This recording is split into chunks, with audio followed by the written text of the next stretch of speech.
Some of you have been here a while now and might know that I'm a pretty lazy man. But how on earth can you have a healthy diet that's also easy and convenient? Well, if you live in the US, it is your lucky day because I've got the perfect solution for you. Factor offers you the chance to get fresh, ready-made meals delivered directly to your doorstep. They're never frozen, they're full of high quality ingredients and packed with nutritional value too. It even offers meals for those following different lifestyles and diets. So what are you waiting for? Go and click that lovely link at the top of the description now. You'll get plenty of money off your first order with Factor and some off the few after too. You'd be a fool to miss out on an opportunity like that. Hello, welcome to the National League predictions review from the Unsport Podcast. I'm Craig Savage, and with me, as always, is Mr. Daniel Cody.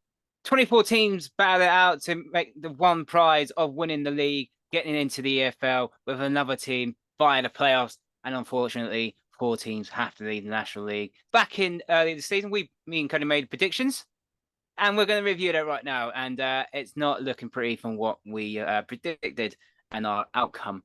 So we're going to start from the bottom in the relegation zone, and we'll start with the teams we predicted in 24th place. Daniel Cody, I'm going to start with you. You predicted Gateshead to finish 24th. They finished 14th with 60 points. And not only that, I mean, they will have been there by the time that this comes out, but as we're recording it, they're also going to Wembley on Sunday, which we will see to face Halifax. So the last video before this one comes out might be the moment that Gateshead won the FA trophy, just to wipe a bit more egg on my face. But yeah, a brilliant season from them, a terrible prediction. And to be fair, they've done it in entertaining style as well, with goals galore at both ends. And their away record's exceptional. 30 points on the road for a newly promoted team. Fair play to them. They surpassed all my expectations. Yeah, you have to give Gateshead a lot of credit. You said Wembley final, back into the National League. After that, they just resigned from the National League to go back into the National League North a couple of years ago. And Mike Williamson's done a fantastic job. So yeah, good prediction. Well, bad prediction for you. Horrendous prediction. Yours isn't much better. No, but we'll get to that. But I've gone for my 24th pick was Aldershot, and they finished in 18th with 53 points. Bit of a weird one for them this season. Mark Molesley was there at the start of the season. He got sacked in October when they were in 22nd place. So you could say probably it was the right outcome. Ross McNeely was probably one of the youth team coaches, I think he was, the under 18s. He took over, and then he got sacked in April. And then when they were in 19th, and Tommy Riddleton, who was at Kings Lynn in this season, is now taking charge of them. But they finished in 18th place, and it's nowhere near what I predicted. So bit of a weird one from Aldershot, and you want to, I think hopefully they'll get a bit of stability for next season. Yeah, and they've got to let in less goals. I mean, they're letting 76 this year, and it's been the thing, bar Yeovil, all the teams down in that, well, probably from Dorking down, it's been awful defensive records rather than not scoring that's cost them. So, yeah, definitely need to work defensively, and as you say, stability is going to be the key for them. But you narrowly made yourself look like an idiot. Narrowly. Right, let's get on to 23rd place. Danny Cody, you went for Wealdstone to finish 23rd. They finished in 13th place with a point total of 60.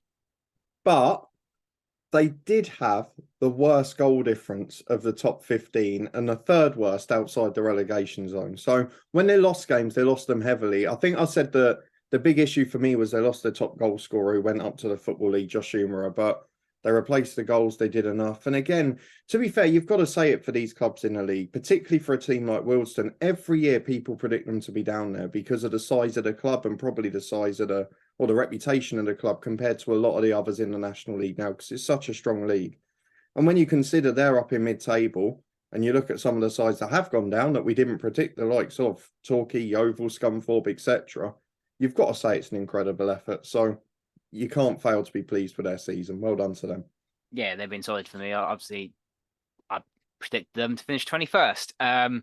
So yeah, as we're going to talk both sides at the same time, might as well. I went for them for 21st, and I said Reece Brown was obviously scoring goals for them, 7 in 13 at the start of the season, but then he got a move to Woking, and yeah, I don't think they really recovered from that because I think they started quite well, Wealdstone. And then right up there, lost, yeah. So and then they lost their way a little bit, but I think they'll be absolutely delighted with 13th place. Another season in the National League keeps the coppers up, and I hope they get more TV games next season at Grosvenor Vale. Right, my 23rd place pick was York City. They finished in 19th with 51 points. Once again, managerial casualties. John Askey, he got sacked in November when they were in 12th place, which surprised a lot of people and surprised a lot of York City fans. Still looks I a don't bad think. decision now, doesn't it? Yeah, because then David Webb took over in December. Then he got sacked in February when they were in 18th. But they've had an interim Michael Morton, and they kept him up. Another team that got promoted from last season and done enough really. So I think that was their aim, just to stay into the National League, and they've done it. Yeah, I mean the summer appointment is going to be massive for them if they stick with the interim or go for a new one. I mean the decision to swap Askey for Webb. I mean, I think their first game or one of their first games under Webb was on TV, and I remember him doing the interview because I think it was during the Winter World Cup, and it just didn't fill me with any confidence at all, and it didn't work out. It was a poor decision, and I'm still surprised that John Askey went. I think it was one of the more bizarre changes of the season, but they were in most games. They didn't lose many heavily, and ultimately, it's taken them a long time to get back up, and they've stayed up. So in the end, probably a box ticked as an okay season.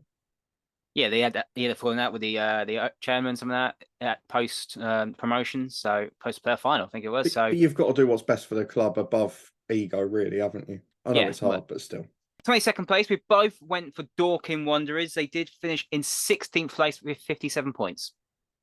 And somehow survived having let in an average of 2 goals a game, which is an incredible effort. I mean, we knew they had firepower. We knew they had a bit of quality going forward. We knew they were going to let in goals and be in high scoring games all the time, but it's one hell of an effort. It's one hell of a footballing story. And we both thought they wouldn't quite have enough, and they just about did. But there's no doubt they're going to need a lot more if they want to survive next season because the National League is strong. Maybe it's not going to be as strong at the top as it was this season, but it's going to be a lot stronger in that middle pack, and there's going to be a lot of teams picking up points off each other.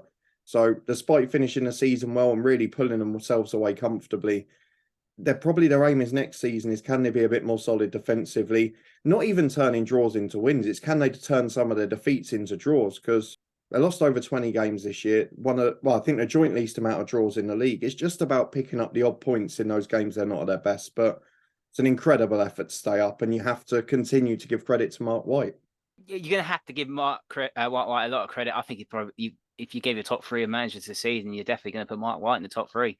Definitely in third place. Don't get me wrong, compared to the other two we're going to mention later. But they didn't want to play right. We're just going to sit back. We'll just defend and be boring. They want to go. They want to entertain. And it got to a period in the season where they were just kept losing games. They were just conceding silly goals. Obviously, the goals conceded tally is very high, but the experienced players like George Franken coming in and Tony Craig from Crawley Town and the return of Jason Pryor completely changed the dynamic of their season, and they went on that massive beaten run near the end of their season. So you have to give them a hell of a lot of credit. I did say Meadowbank would be a fortress for them. It kind of was near the end. They were picking up a load of points at home. Fair play to them, and as fair play to all three out of the four promoted sides for staying up in the National League. We've already covered my 21st pick was obviously Willstone. We spoke about them earlier. Daniel Cody's 21st pick was Altrincham, and they finished 17th with 56 points. Yeah, I mean, they were pretty close in the end, weren't they? And again, similar to what we mentioned with Dorking, it's the defensive record 82 goals conceded. Only Dorking and the bottom two did worse this year, and it's going to be the area they have to improve in the summer.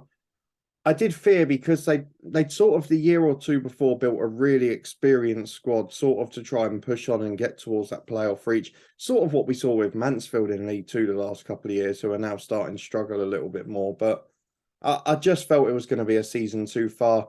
I am quite infamous for predicting things a season early, so maybe the way they finished the year as well, there might be some trouble for them next season. But I think they're one of those clubs in that bottom third who are going to probably have to have quite a big summer to avoid a relegation battle next year. Because we've seen it, haven't we, with the likes of Torquay and Yeovil, where there's been that gradual 2-year slide. And I do worry Altrincham are on that trajectory. So fingers crossed they can do something to address that in the summer.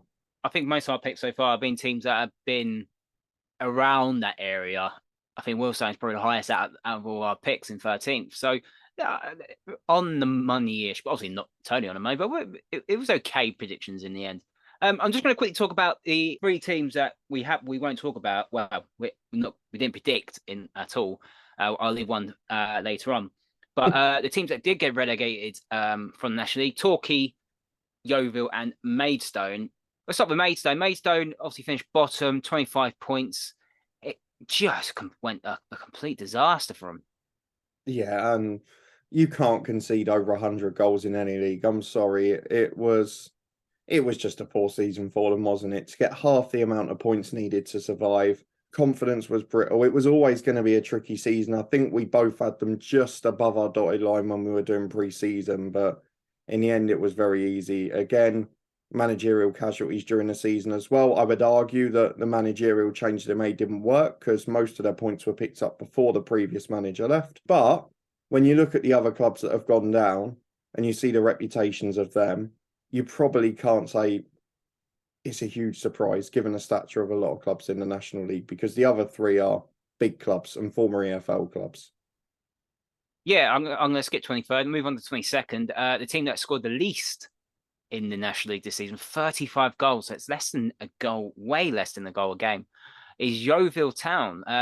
Obviously, off the field problems seem to play a factor. Yeah, and obviously they had the again, it's a lack of stability, isn't it, for a lot of these sides? The managerial situation at the start of the season, where the BT pundit Chris Hargreaves came in, didn't last long, talked about a lot of the problems behind the scenes, and ultimately that's ended up costing them. You look at, I know you skipped the side in 21st to save 23rd, sorry, to save for later, but again, off the field problems playing a factor there, and quite often we see it, don't we? In whatever league we're talking about, the off the pitch problems correlate to on the field ones, and Yeovil is no different. But to only score 35 goals, you are always going to be banging trouble, unless you're Bournemouth. It's been a disaster for Yeovil, complete, utter disaster. Very surprising. I would never have got them in the bottom four, and probably, well, to be fair, 3 out of the bottom 4. That's in there. We definitely wouldn't say that's in the bottom 4, or even close to the bottom 4. I think it'll be a very hard season for next season as well. They obviously they're going to be the big team in there. Them and obviously the 21st place, they're going to be the big 2 teams in there. So it's going to be very tough for them to get out of the National League South. That other team in the National League South, join them, is Torquay United.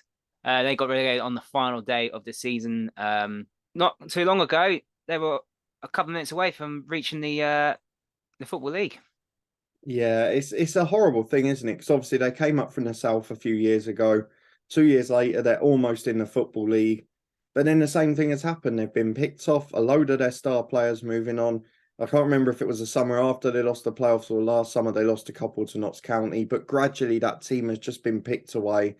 They did have the most bonkers game on TV of the season. I think it might have been against Altrincham, the 4-4 draw, which was one of the most crazy games I've ever seen on TV. But they haven't been good enough over the year. And I know it looks very close in the end, but for a long time they were quite adrift and they looked like they were going to fall quite considerably. They had a decent run towards the end of the season, which almost saved them, but decent cup run as well. Yeah, very decent cup run, but just not enough. And as you mentioned, with them and Yeovil next year, only one of them can be guaranteed to bounce back if they win the league. The other one, at the least, will have to go through the playoffs. It'd be a disaster if they end up in there against each other, because then you're only getting one promoted. But I'm quite surprised by the 4 that were down there. But if you look at it off the pitch, a lot of them are on the slide. And Torquay, just a few too many players that have been let go now, and ultimately it's cost them. But they've got good experience in the squad, both in management and in playing staff. So I would back them to be up there to bounce back. Let's move on to the playoffs. Start with 7th spot. You went for Oldham to finish 7th, and they finish in 12th. Yeah, again, I've gone a season too early with this, haven't I? Because obviously they had that takeover late in the summer and things were starting to look a bit more optimistic again. And to be fair, I know you're going to get Scunthorpe later, but that was the thing, wasn't it, with these two? We were gambling on what was going to happen off the pitch. And for Oldham, the only thing I can say with the 2 that have gone up this year, and with the way Oldham played the last third of the season, if they just tweak the recruitment and get it right, I mean, they're going to be right up there with Chesterfield next year because they finished the season on fire. A lot of criticism was taken when they brought David Unsworth in and they started awfully. I don't think they won in the first 10, 11 games, but they picked up some crucial points not long after and they are flying now. So I know it's going to be a spoiler for July or August time, but I think I just went a year too early. Oldham will definitely be in the top 7 next year. I'm going to talk about Oldham now because I predicted them to finish 4th in the National League. Yeah, I think there's an upward trajectory now for Oldham. I think now that everything's calmed down a little bit. If you look at, I know I keep going back to Luton from back in 2009-10. It took a while I know they finished second Luton, but it took a while for it to settle down properly. And you look at Notts County, it took them a while to get them settled down properly. And now, obviously, now they're promoted Notts County. So I think it might take a bit of time. I think you could be right. I think it might be the season from next season. But I think it might. I think the end of this season, I think it ended a bit more positive for them. But obviously, yeah, they're going to be disappointed with 12th, the lowest finish ever. Yeah, I mean, to be fair, they did spend probably the first half of the year actually building the squad because they didn't have much left in the summer, and the same went for the other one, Scunthorpe, who ended up going the other way. So could have been a lot worse looking at that for Oldham, but I would guarantee you they'll be in the top 7 next year. But I might look stupid again. It wouldn't be the first time, would it? No. My 7th spot pick was Bromley, and they finished in 7th with 71 points. Well done. Thank you. Excellent season again for Bromley, and obviously he's such a good manager. Andy Woodman. Yeah, and they were very unlucky not to make it to the final. So close. And you have to give them a lot of credit. Another excellent season for them, and if they can save a few players from this season, if people don't go and poach them and challenge again, they could definitely be up there in the playoffs again. Yeah, and I mean that performance against Woking in the Eliminator was sublime. I mean, I don't know how they were 1 down at half time. They were brilliant from start to finish. But after winning the FA Trophy and shocking the odds last year, to be in the playoffs again this year on the budget they've got, in an area where there's so much competition for players. And Andy Woodman, I know he's turned down a few Football League clubs now. There's going to be more and more sniffing around him. And I hope for Bromley's sake there isn't one that he wants to move on to soon. But I fear it's inevitable. And that's my worry for next season is as soon as they lose him, we've seen it with a couple of other clubs, you just fear. But for while he's there, enjoy it because he's doing a remarkable job, as a few of the teams in the playoffs this year have had. Yeah, Andy Woodman's a top guy, and if he seems to be really humble, really down to earth. And if you do listen to his Under the Cosh interview, it's fantastic. So let's move on to 6th place. I'm going to start with you because your 6th spot was Boreham Wood, and they did finish in 6th with 72 points. And you've got to say, again, on the budget and for the size of club, another remarkable season. When you look at some of the sides missing out, they've done an excellent job. Another cup run, 2 years in a row, they've got to the 3rd round or beyond. And what a defensive record, 40 goals conceded in 46. I know the style of football isn't everyone's cup of tea, but you cannot argue that Luke Garrard is maximising the ability of that squad. They could not get any more out of them. They were 10, 15 seconds from getting to the final against Notts County and shocking the odds, going 2-0 up there. We obviously went to the Barnet Boreham Wood game. They were brilliant in that one on the counter-attack, and they're so well drilled defensively. And, well, even after they conceded that equaliser against Notts County, they had a big penalty shout as well, so it could have been very different. But, again, maximised everything out of that squad and deserves huge credit, Luke Garrard. But another one, a bit like we've mentioned with Bromley and Andy Woodman, how long before there becomes an attractive EFL offer that they can't refuse? Because that is probably for both of those clubs the biggest fear. But ultimately, they got us both a perfect prediction this year, so we should thank them. Same with Bromley, extremely unlucky in their playoff semi-finals. And if you did watch those games, I think, and the playoff final, which we'll mention a little bit later, it's the reason why you should really be watching National League football. Right, moving on. I'm going to start with my 5th spot, and then we'll talk about your 5th spot, which is my 6th spot, just to confuse everyone.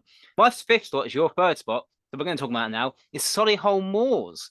Disappointingly, they finished in 15th. Yeah, a bit of a weird season. They played great football last year. They obviously got to the playoff final and just fell short. It's just been a weird season for them, haven't they? They've drifted as the season went on. They were in with an outside shout with probably 10 or so games to go. But yeah, not a great finish to the year. Didn't win in the last 5. Let in a few more goals than last year and missed probably having that focal point. They're another club, and I worry for them, looking the same as we've seen with maybe Torquay this year, where they just get picked off. And that's the problem when you're not the biggest reputation clubs in this league. You've got so many desperate League Two clubs and desperate clubs at the bottom of League One and even the big boys in the National League this season, who were just able to come in and say, right, we want him. And unfortunately for Solihull, they lost a lot of firepower. They weren't as good defensively, and that combination is never going to be good. So disappointing for both of us. I think if they'd had the squad they had at the start of the season all the way through, they'd have been all right. But yeah, ultimately just a bridge too far. But another one that I'll be keeping an eye on in the summer, because without the right work, they could be in a spot of bother. Yeah, if they keep the Neil lead this season, I think that they could and they recruit well. I think they could be pushing back up Could go into the either way. playoffs. Could go either way, but we'll see on Solihull Moors. We're going to mention a couple of teams that did make the playoffs, but we didn't predict them in our slots. Is two teams that we haven't really mentioned is Woking and Barnet. Woking fourth, Barnet fifth. Woking, looking at the recruitment, and you said under Darren Sarll, you did say you'll keep an eye on them, and they finished in fourth spot, just missing out on the on third. And Barnet was a real surprise one. Yeah, obviously Barnet have been poor for so many years. You couldn't really, with any confidence, predict them to be up there. But a really good style of football this season. Stability at last, which they haven't had for such a long time, which makes a difference both in playing staff and on the dugout. And even in that game against Bournemouth, I know they didn't create a great deal, and maybe that is what they were missing, is just having that plan B for those sorts of games. But they've had a really good season, and the key for them is keeping the upward trajectory. They've got everything there in terms of facility, in terms of the area and teams that they can pick players from that are dropping out of youth teams, etc. And for the way they play, could be a very good thing. So good season for Barnet. And Woking as well, as you say, really good year for them. Disappointed a little bit in that Bromley game, didn't really rise to the occasion. But again, we're looking at that, a very experienced squad, bought in lots of players ready-made. A few of them have played for Luton before, but a bit of an old EFL Legends team in there this year. And I just worry that how long are they going to be able to sustain that? Are you going to be able to recruit with that success every year? Or are you going to rely on these old players not to age on the pitch? Because there are a lot of over 30s in that squad. Yeah, but yeah, I said Barnet surprised me. I didn't have them anywhere near it. And considering they should have been relegated a couple of seasons ago because of COVID, they had this absolute horrendous season. But it seems to work in their favour. They're just slowly picking themselves up. And if they can go again next season, why the hell not? Woking, on the other hand, I'm a bit worried about Woking for next season. Yeah, me I think too. this could have been the chance. And also, they didn't really seize upon it. So I'm a bit sceptical in Woking. I see who they recruit over the summer. Right, back to what we actually predicted on. We're going to talk about Scunthorpe. You predicted them to finish in fourth, and they finished in 23rd. Yeah, and I put a huge amount of faith in Keith Hill, who lasted about 4 weeks of the season. Yeah. It all looked great on the first day, didn't it? They won on TV at home on the opening day. But yeah, I remember Jacob Butterfield running from box to box and putting one in the top corner, the former Luton man. I thought, right, here we go. I've nailed this. I'm going to look like a genius at the end of the year. And that was about the end of Scunthorpe's success this season. They barely won a game since, only 7 in the remaining 45, letting 87 goals. Chaos off the pitch, huge churn of players, managers, coaches, boardroom members, whatever else. And I worry for them next year. If they don't come back next season, that could be a very difficult situation. And I hate to say it, but possibly even fearing the worst. Yeah, I'm with you the same. I think if Scunthorpe do not get promotion next season, Big they'll time. cease Yeah. to exist. It's Yeah. been an absolute shambles, and we haven't even mentioned Southend in this. It has been an absolute shambles. Obviously they changed owners finally. He used to be at Ilkeston. They wanted them to train at Ilkeston, which is 80 miles away from Scunthorpe, to train on their Astro pitch. Everything just seems wrong. Everything's wrong with that club. And we went to watch Scunthorpe in the JPT final back in 2009. They were playing for promotion from League One to the Championship. The fans were lovely. They were fantastic. I had a great chat with them on the tube. They were lovely guys. And it's such a shame to see a club like that completely drift down the leagues like that and go from League Two back at the start of a year ago to now National League North. It's literally unforgivable. The only positive to give them is look at Stockport now, back up at the top of League Two. York have obviously come back up and survived this year. So hopefully, even if it takes a bit of time, there'll be that story. But I agree with you to an extent. I'm not sure with what's going on behind the scenes, they'll get the same amount of time to fix it. Absolutely. Right, let's move on to My third pick, I'm going to say the top three as the last three. I went for third place, and this is another team that's gone way off the drift, is Dagenham and Redbridge. And they finished in 10th, 63 points. I did have them as my outsiders, and they really have disappointed me. I thought the recruitment was actually decent. Dan McMahon left in February. Ben Strebens took over, and they just limbered the way to the 10th spot. I could see a massive clear out for them come pre-season. Yeah, again, another one with quite an experienced squad. They started well, to be fair, but second half of the season, they've been bottom half form, and unfortunately, that's going to get you nowhere fast. They could have been in there. You look at how tight it is at the bottom half of that playoffs. They could have made it, but I agree with you. There's going to be a lot of churn at some of those clubs this summer, and Dagenham and Redbridge will be one because, again, I mean, no side in the top 11 let in more goals than them. So it's very clear where they've got to deal with their issues. And a few experienced players that might be part of a clear out. Yeah, Matt Robinson's one that's already announced he's gone, and we know Matt Robinson from his He's Luton too busy days. winning Mobos now, isn't he? Kamikaze's doing bits. Right, let's talk about Chesterfield. They finished third overall in the league table. We've both predicted them to finish second, but we'll discuss the second bit afterwards with the playoffs. Yeah, I mean, we were a few penalties away from looking like geniuses, weren't we, and getting both of the promoted A couple of sides, free kicks, I think. Well, yeah, well, one goalkeeping error potentially, but it was a brilliant effort from Chesterfield. They were blown away by the top two, who of course we'll get to in a minute, were just sublime this season. And obviously Chesterfield dealing with a different style of play, not having Shamanga to bail them out of games made a big difference. They didn't, albeit I know Dallas got a lot of goals in the end and they did well, but they didn't have that same level of goal scorer like a Langstaff or a Mullin, which is what essentially Shamanga guaranteed them before. So that was the difference, I feel, in terms of the points tally. They just couldn't score as many goals. But Paul Cook showed his managerial credentials and almost did it in a final.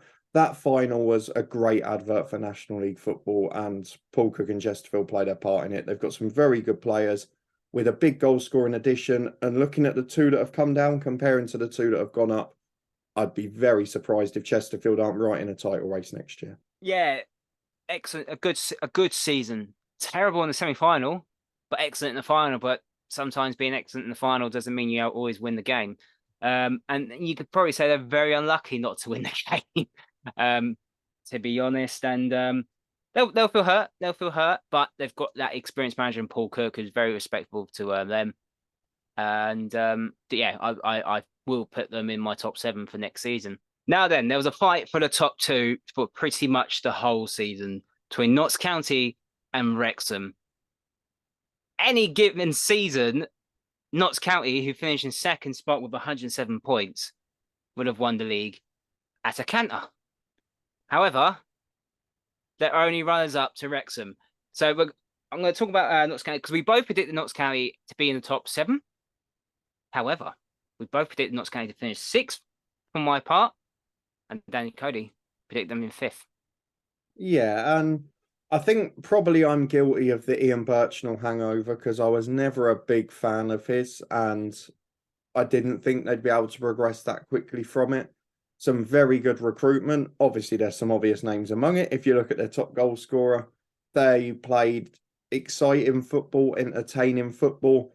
I know playing out from the back almost cost them the Wembley final within the first 10 or so minutes, and they had some hiccups against Boreham Wood that were scandalously bad, but they stuck to their principles. They scored the most, they let in the least. And as much as we both predicted Chesterfield to win it, as much as it was a brilliant final and either side could have gone up over the season, you have to say it's good that Notts County have gone up with Wrexham because it's justice for two teams that have had ridiculously good seasons. And to finish on 107 points and not go up, yes, maybe it might have made something happen on the 2 automatic promotion places debate that's been going on for years and years and years. But to be fair, they won't care how they've done it. They're in the Football League. And let me tell you this now, both of the sides that have gone up will be in the top 7 of League 2 next year.